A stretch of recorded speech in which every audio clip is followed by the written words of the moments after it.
Show on JTV, and it's time for our first of many chamber connections. And from the Jackson Chamber of Commerce, we have Pat O'Dowd and we have Mollie Bolton with us from Edward Jones Financial Services. And Mollie, it's great to have you here. I'm used to seeing you at chamber events and other events around the community, and we haven't had much of that lately. How have you been doing the last few months? Doing pretty well. As an essential business, I've been able to go to work every day and actually go in my office, which huge blessing because it breaks up being at home all the time. I can work from home, but really grateful that my branch office administrator and I get to be at work every day. So doing okay. Good stuff, Mollie. Tell me a little bit about your business and maybe some of the main reasons somebody, especially right now during this pandemic and going forward, obviously finances are going to be a big concern for people. What are some of the reasons that someone might want to give you a call right now? Okay. Well, I think especially right now, there's going to be a lot of job displacement. People will be laid off, unfortunately, but good decisions can be made from this too, because you're going to have retirement savings, and probably even more now, we need to look at that, take a look at it and see what is the goal for this money, what makes sense to do right now, because there are some CARES Act things that will allow you to take distributions penalty free right now too. So have to look at the goals and just see what makes sense. But there's a lot of reasons to call us, not just for job displacement. Sometimes people call because they've been through a divorce and they have a settlement, or they've been through an accident and they have a settlement, so they come upon cash. Inheritance is a big reason to call. Somebody comes into some wealth that they don't know what to do with. They didn't ever plan for that. Excess cash and savings. People tend to hoard a lot of money at the bank that's not working for them. We have money market and CDs and things just like the bank, but we also have obviously a wide range of investment options. Mm-hmm. So, what other types of services that you offer maybe aren't as well known? And most people know financial advisors, the basics of what they should be calling for, but what are some of the other services you offer that might help people? Okay. One of the most uncommon things is that we do life insurance, disability insurance, long-term care insurance. People will, oh, you do that? When we start talking about those type of things. Again, the CDs and the money market kind of thing, we do a lot of bank-like services that people don't realize we have competitive rates for. Stock certificates, that's another one. People just have those in their safe somewhere that their grandpa gave to them, and they don't realize they can actually hold them in an Edward Jones account. It's much safer electronically than out in paper form. And then a review of their financial situation at absolutely no cost. Mollie, what are some common myths about meeting with a financial advisor or investing? People, can flip on CNBC or Mad Money, and it's just so overwhelming. What are some common myths that people are thinking about? I think the first one is that you have to be wealthy to talk to a financial advisor. Nope. You come to financial to help you build wealth. So there is no minimum to come talk to a financial advisor. It doesn't cost anything to come in and talk to a financial advisor. There's a cost to investing money, and that varies depending on what you invest in, but the conversation is absolutely no cost. The second thing is that it's super expensive to have a financial advisor. Also not true. I have clients that pay less than 0.2%. It depends on the investment, it depends on what they choose to do, but also not expensive and can be super helpful. The other thing is that you should diversify with lots of financial institutions. Although this isn't necessarily a problem, it is important to let a financial advisor, one that you sincerely trust, see your whole picture, because that helps them make good decisions for you. If they don't know how to advise you because they don't know everything you have, that's just a detriment to you. So.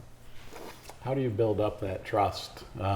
You mentioned trust. I would assume that's probably, I know for me, if I was making a decision with who to trust with my money, do you offer phone consultations? Do you have, especially right now, do you have appointments available, or what ways do you learn about your potential customers and build that trust? So, the building the trust thing, I don't think I consciously think about this, but I am always aware to say to somebody, especially when they're interviewing brokers, or which is not a bad thing to do, by the way.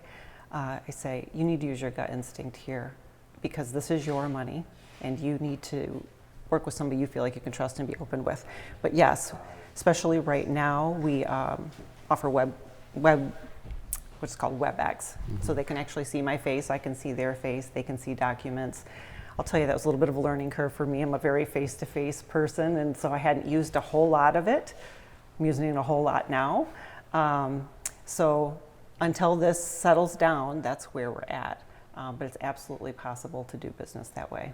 So Probably a good investing tip right there, maybe WebEx or Zoom. Are they just doing? They got to be doing great. That's a good question. Isn't it Mostly, free? most of the conversation has been oil stocks lately, but yeah, Clorox or Purell, all of those kind of companies. So Yeah. Molly, talk a little bit about being downtown. We have a photo of you outside of your building and with the bright walls. Just talk about being downtown and kind of what you've gotten out of that. Okay. So our office was not always downtown. 11 years we've been down through lots of construction. Felt like endless construction where you couldn't drive down the road and it was a dust pool. We love it downtown. I feel like we're on the best corner. Obviously, you guys are our neighbors. Everything's within walking distance. It just feels like the heart of Jackson. With the Bright Walls Festival, gosh, we got so fortunate that William Deary decided to let our building be part of that. We feel like we have one of the prettiest buildings downtown with that mural, and we just put up new signage on the corner, and yeah, we couldn't be happier, honestly. And if you've never seen the inside of the building, it's a historic building. We have brick walls and tin ceilings and chandeliers. It's very pretty. So. And what's this photo we're looking at? This is old That's school. an old one. Is that the That's our building there. Yeah. It says Chop Suey on it because it was very well known for being the Fairy Gardens. And we have a picture of the Fairy Gardens in our office because everyone who comes in that's been in Jackson very long says, oh, I remember when this was Fairy Gardens, and we have a conversation about it. So.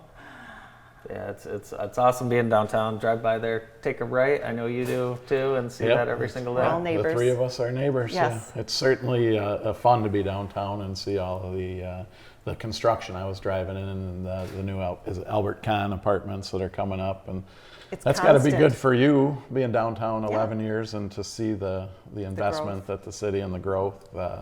Just the connections you'll be able to make. Yeah, the restaurants, people actually living downtown, all the little coffee shops. I'm super proud to be downtown. Yeah, we're all excited for that to get back to how it was. That was for sure. Molly, what ways has this pandemic really affected your business? Kind of, obviously you've talked about the face-to-face meetings, but kind of overall. Well, some legislation has gone into effect actually because of the pandemic. The CARES Act went into effect just in January, which allows people to take money out penalty-free from qualified accounts. Usually that would be a 10% penalty. They still pay the taxes, but they can actually spread it out over 3 years. And that's an accountant thing. They're going to have to deal with that as we're going forward. Required minimum distributions. People can waive those for this year if they don't need the money, so that it actually helps their accounts recover better. So those two things specifically legislation-wise have affected us. And then of course I'm usually out in the community probably 40% of the time, and I feel a little trapped right now. Although I have a beautiful office to be trapped in, but I can't wait to just being here is nice. So Yeah, getting out. It is. It's nice to have a. It's a simple pleasure. Normal conversation. Yeah.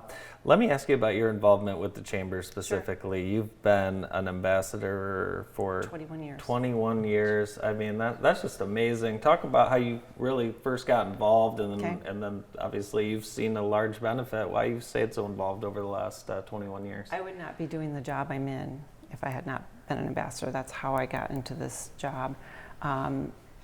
I worked for Jackson Magazine 21 years ago, and they kind of pushed me and said, this would be a great spot for you to get to know people, because I was a sales rep for them. I I didn't know what I was getting into. In fact, I really didn't want to do it. I didn't know anybody on the committee. Here I am 21 years later. Every job that I only had 2 jobs after that, had been, and after that I said, you have to be a chamber member because I'm not giving this up. Just the connections I think that I have created, friendships and connections, and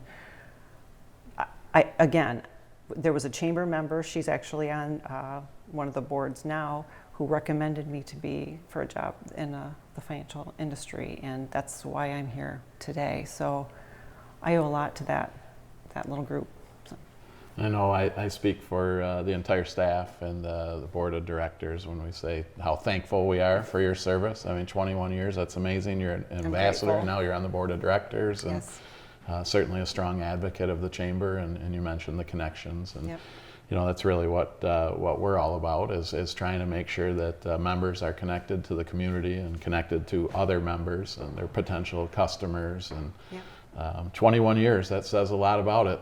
If I it agree. wasn't working, It the works cham- if you're involved. Yeah.